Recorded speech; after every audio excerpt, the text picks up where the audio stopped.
This is Valley News Live at 5:30. Hello again, everyone. A Fargo memory care worker is behind bars tonight after police say she assaulted one of her patients.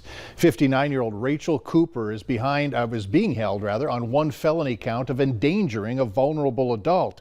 But she has yet to be formally charged.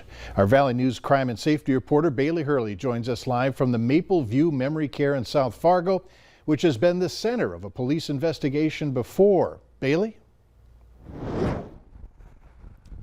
Yeah, Mike, it was just last October when another resident here, 80-year-old Robert McKinnon, walked out of the Maple View Memory Care Center's front doors. Now, Fargo police spent days doing ground and grid searches in the area to try and locate him, only to find him 2 weeks later dead in an abandoned business just feet from where I'm standing right now. Now, Fargo police say that this facility is at the center of another resident death after they say they were called here on August 3rd after an assault against a patient by a caregiver. Police say that 78-year-old male victim has since died from his injuries and his body has been sent for an autopsy to determine if it was that assault that led to his death. Now, those autopsies, the preliminary reports usually take about 24 to 48 hours. However, that full report won't be done for another 6 weeks.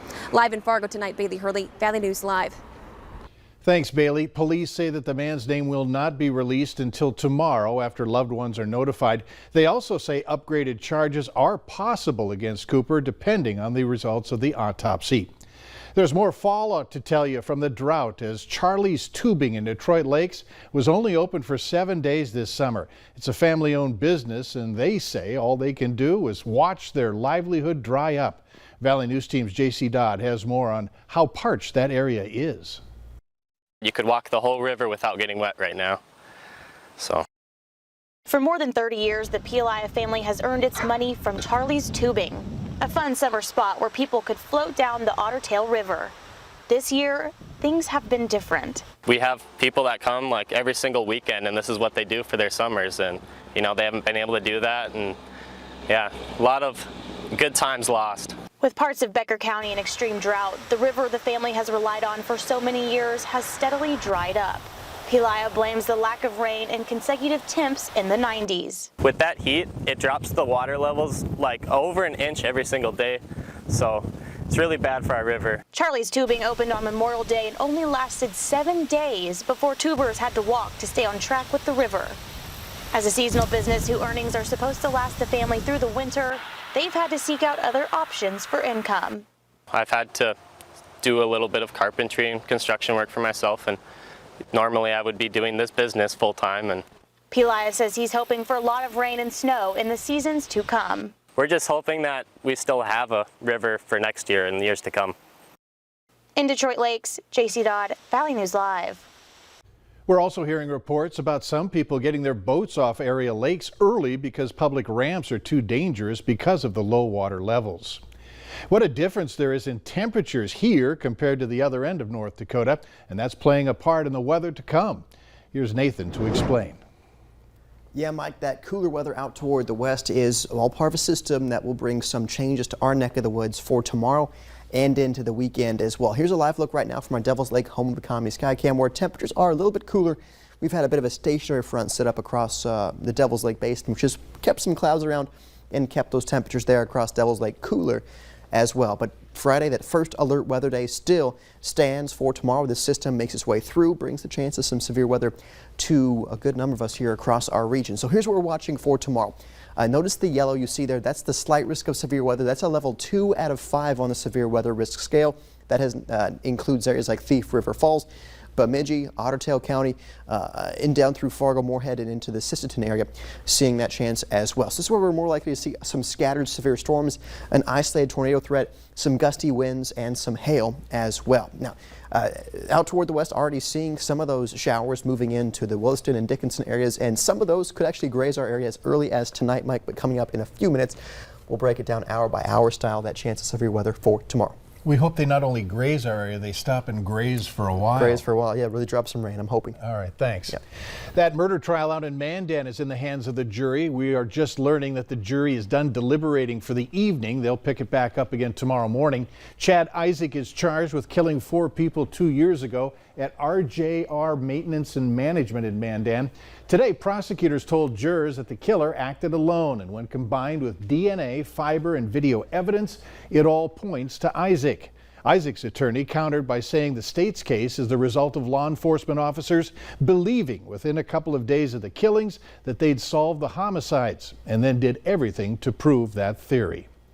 Police are still looking for this man that they say smashed out the windows in several downtown Fargo businesses early yesterday morning.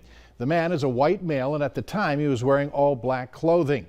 6 businesses were hit, including the Salon Duo and Nicole's Pastry and Cafe. Some of the victims found bricks inside their stores and said that the suspect used them to do the damage.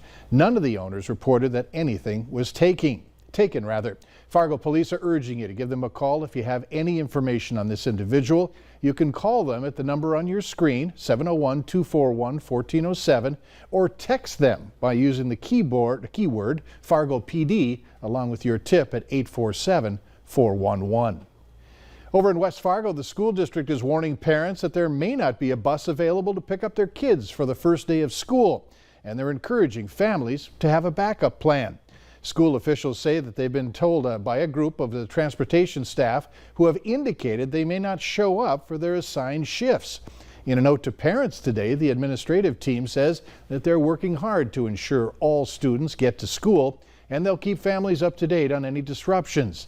The school district already has a critical shortage of bus drivers, and they say if some don't show up to work, it could cause significant delays or canceled routes.